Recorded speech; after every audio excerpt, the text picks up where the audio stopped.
도시락 8번째 시간입니다. 독보적인 길을 가라. 요한복음 21장 22절이 요절입니다. 20세기 인간의 사상계를 휩쓸고 간 개념이 무엇인가를 물으면 실존이란 말이에요. 대표적 철학자가 사르트르, 케르케고르, 하이데거 같은 사람인데 가장 유명한 말이 실존이 본질을 앞선다라는 말입니다. 이거 어려운 개념 아니에요. 자, 예를 들면 컵이 있습니다. 컵의 본질은 물을 담는 거죠. 자, 그런데 컵이 깨져갖고 밑바닥이 다 없어져 버리면 그 다음에 물을 담을 수 없는 거 아니겠습니까? 그러니까 일단 컵의 본질은 물을 담는 거니까 이 컵의 목적이 분명한데 그걸 본질이라고 그래요. 그래서 그 본질을 위해서 만들어진 개념으로서 이 컵을 실존이라고 하는 것입니다. 그러니까 본질이 먼저고 실존이 그 다음이 되는 거죠. 자, 물을 담는 본질이 깨져버려 갖고 본질을 잃어버리면 그 다음엔 실존 자체가 안 되는 것입니다. 그러므로 본질은 한마디로 말하면 그것이 없으면 아닌 거, 그것이 없으면 아닌 거. 우리 본질은 뭐예요? 그것이 없으면 아닌 거. 인간은 뭐죠? 인간에게 뭐가 없어야 아닌 것입니까? 인간은 뭘 해야 본질입니까? 뭐지요? 모릅니다. 근데 인간은 인간으로 존재하고 있습니다. 그래서 인간에게서만큼은 실존이 본질을 앞선다라고 이야기를 하는 것입니다. 우리는 뭐냐? 예수 믿는 신자죠.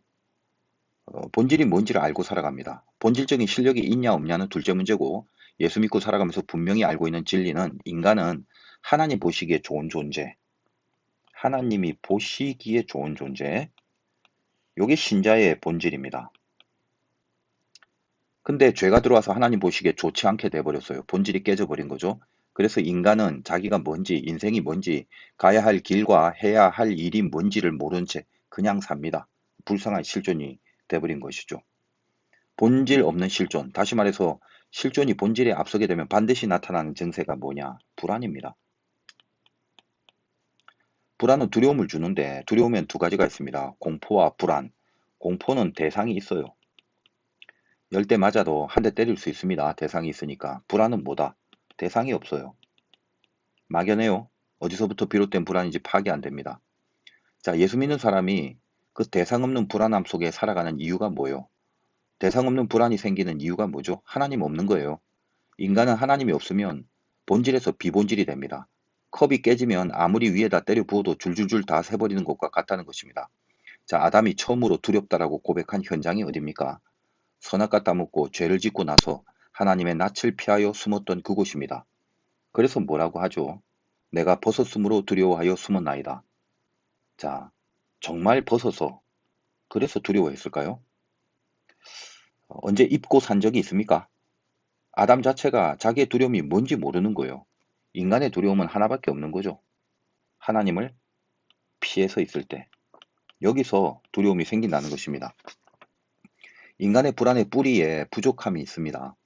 자, 뭐가 부족한데라고 물으면 딱히 부족한 게 없어요. 물론 극단적으로 밥 한 끼 먹을 수 없어서 죽을 것 같을 때나 물 한 모금 마실 수 없어서 죽을 것 같은 그런 물리적 상황의 부족함은 예외로 해야 됩니다. 밥이나 물은 대상이 되기 때문에 그건 불안이 아니라 공포라고 하는 거죠. 그거 말고 그 막연한 부족함, 그게 있거든요. 여기서 불안이 생깁니다. 막연해요. 인간이 하나님과 함께하며 부족할 리가 없는 건 분명하지 않습니까? 우리의 신앙상 요한 나의 목자시니 내게 부족함이 없으리로다.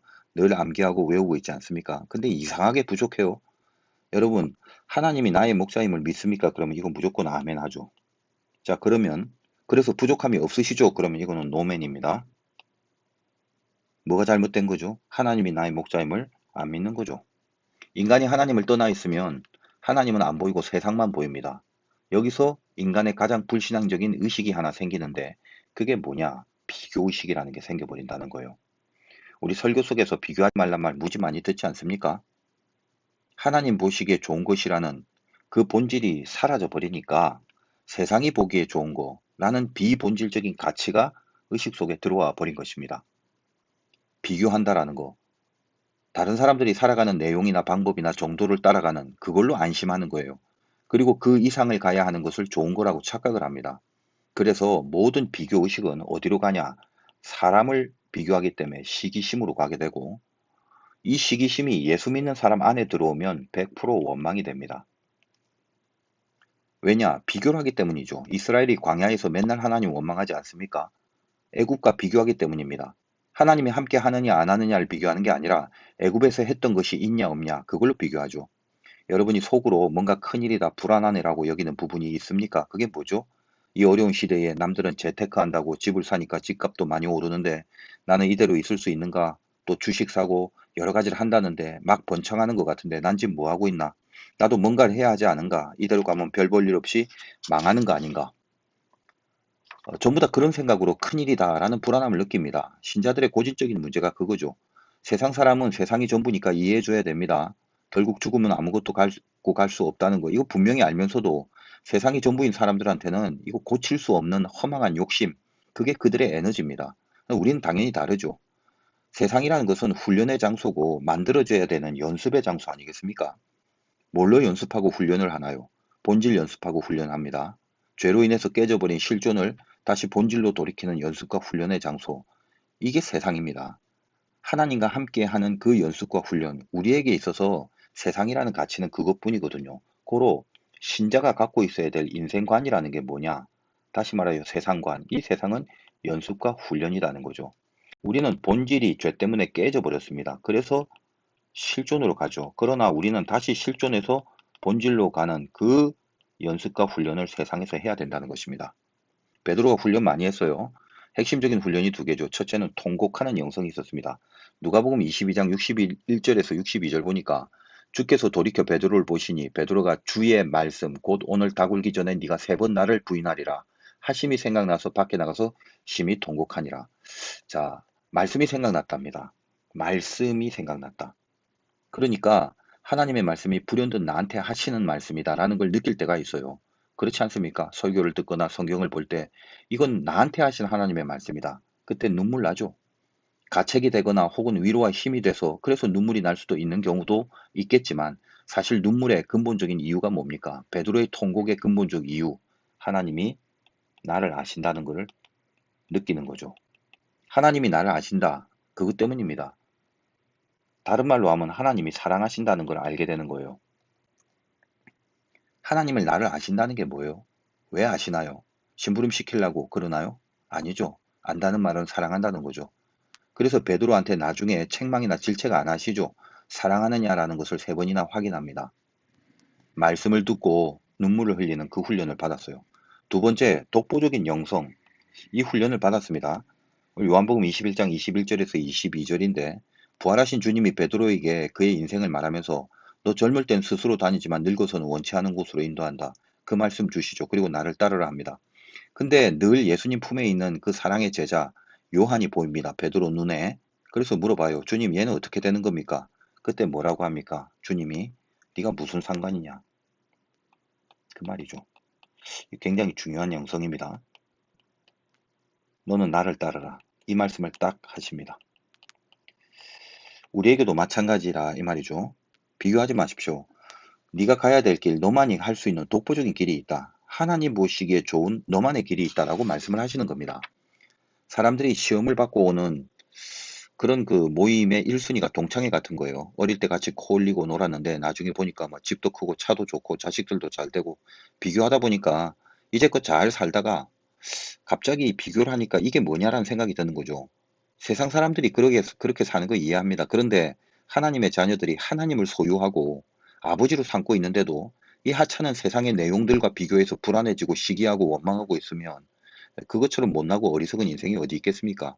뭐 목사인 저도 마찬가지인데 목사들끼리 만나서 큰 교회에서 좋은 대우 받으면서 목회하는 사람들 앞에 주눅이 들어하고 그거 시기하고 그러다가 하나님 원망하고 난 이게 뭡니까? 그러면요.